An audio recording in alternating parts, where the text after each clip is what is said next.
사이에 나르는 벌과 같이 소년이 옵니다.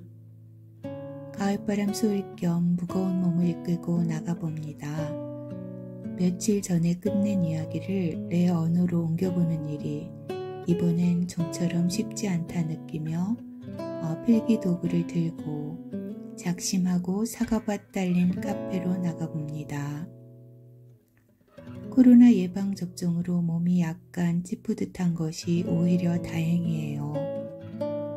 아무런 아픔이 없이는 이 이야기를 하기 어려울 것 같아서 말이지요. 목이 길고 옷이 얇은 소년이 무덤 사이 눈 덮인 길을 걷고 있다. 소년이 앞서 나아가는 대로 나는 따라 걷는다. 도심과 달리 이곳엔 아직 눈이 녹지 않았다. 얼어있던 눈더미가 하늘색 체육복 바지 밑단을 적신 소년의 발목에 스민다. 그는 차가워하며 문득 고개를 들린다. 나를 향해 눈으로 웃는다. 네, 소년이 온다고 현재 진행형으로 제목을 달고 우리들 모두가 그 소년을 만나보길 원하는 한강의 소년이 온다의 한 부분입니다. 우리나라에서 노벨 문학상이 나오다니 참으로 획기적인 소식을 접하고 채식주의자 작별, 작별하지 않는다로 만났던 한강의 작품이 온 세계에서 인정을 받았다는 데 기쁨을 같이 나눕니다. 방송 여기저기에서 들려주는 한강 작가의 목소리를 들으며 책 속에서 만났던 그녀의 글의 세계가 나올 만한 차분함과 목소리와 표현 기법을 가지고 있구나 인정하게 되더라고요. 그 큰 상을 받고도 마음껏 기뻐하기엔 우크라이나 전쟁을 비롯한 여전히 폭력이 난무하는 세계에 대한 작은 예의를 지키는 그녀의 양심이 와 닿습니다. 소년이 온다는 5.18 광주 사건을 배경으로 폭력을 고발하는 내용인데요. 큰 사건을 중심으로 그 안에 사는 사람들의 개인적인 고통으로 좁혀 들어가기보다는 한 사람이 맞섰던 아픔을 현미경으로 들여다보듯이 자세히 들여다보며 그런 상황을 만든 전체 모두에게 책임을 느끼게 만드는 작품이더라고요. 마치 육태인 학살 사건 현장에서 폭력에 의해 희생된 개인을 보듯이 한반도에서 일어난 광주 사건, 동족 사이에서 일어났던 충격적인 현장을 더 이상 외면만 하면 안 된다고 호소하는 소리로 들렸습니다. 이제 한 해 한 해 멀어져 가는 이야기이지만 우리들 생활 속에 여전히 현재 진행형으로 오고 있는 소년을 우리는 잊어서는 안 될 것 같다라는 책임감을 호소하는 책인 것 같아요.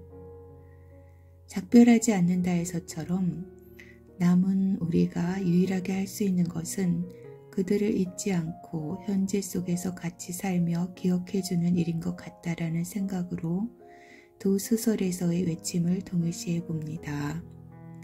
안네 프랑크하우스를 돌아보며 안네가 썼던 일기 속에서 그 현장을 보듯이 소년이 온다 속에서 그때 그 시절의 아픔을 자세히 알면 더 괴로울까봐 오히려 외면하려 했던 아픔을 온전히 마주하며 어떻게 이럴 수 있지? 라는 말밖에 나오지 않더라고요.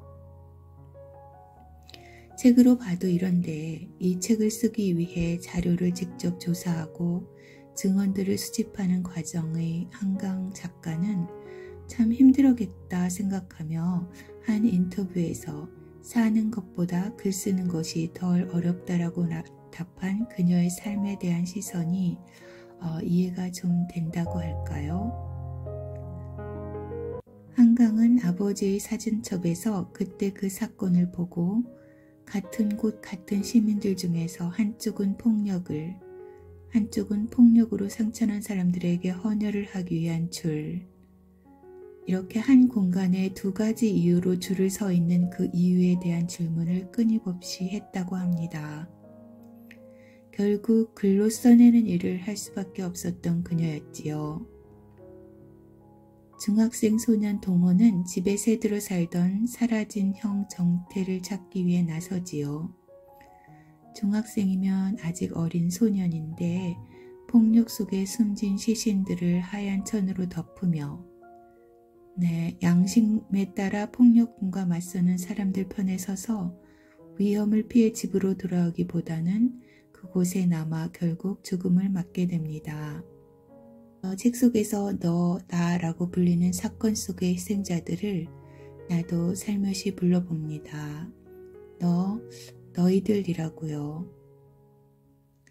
이제 고통을 외면하지 않고 기억하기 위해 한 권의 책으로 펴낸 소년이 온다의 작가 한강이 노벨 문학상을 타며 그녀의 앞으로의 글의 세계가 어떻게 전개될지 무척 기대를 하면서 책 속에 한 줄을 남기며 가끔씩 나를 향해 오고 있는 소년을 만나고자 합니다. 군인들이 압도적으로 강하다는 걸 모르지 않았습니다. 다만 이상한 건 그들의 힘만큼이나 강렬한 무엇인가가 나를 압도하고 있었다는 겁니다. 양심, 그래요, 양심. 세상에서 제일 무서운 게 그겁니다. 군인들이 쏘아 죽인 사람들의 시신을 리어카에 실어 앞세우고 수십만의 사람들과 함께 총구 앞에 섰던 날, 느닷없이 발견한 내 안의 깨끗한 무엇에 나는 놀랐습니다. 더 이상 두렵지 않다는 느낌, 지금 죽어도 좋다는 느낌, 수십만 사람들의 피가 모여 거대한 혈관을 이룬 것 같았던 생생한 느낌을 기억합니다. 그 혈관에 흐르며 고동치는 세상에서 가장 거대하고 숭고한 심장의 맥박을 나는 느꼈습니다. 감히 내가 그것의 일부가 되었다고 느꼈습니다. 그들은 증언합니다. 총을 가지고 있었으면서도 쏠 수 없었노라고. 우린 쏠 수 없는 총을 나눠 가진 아이들이었다고요.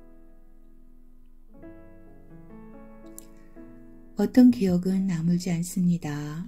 시간이 흘러 기억이 흐릿해지는 게 아니라 오히려 그 기억만 남기고 다른 모든 것이 서서히 마모됩니다. 색 전구가 하나씩 나가듯 세계가 어두워집니다. 나 역시 안전한 사람이 아니란 걸 알고 있습니다.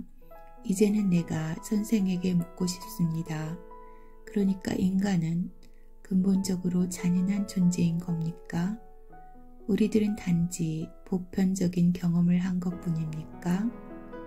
우리는 존엄하다는 착각 속에 살고 있을 뿐 언제든 아무것도 아닌 것, 벌레, 짐승, 구름과 진물의 덩어리로 변할 수 있는 겁니까? 굴욕당하고 훼손되고 살해되는 것, 그것이 역사 속에서 증명된 인간의 본질입니까?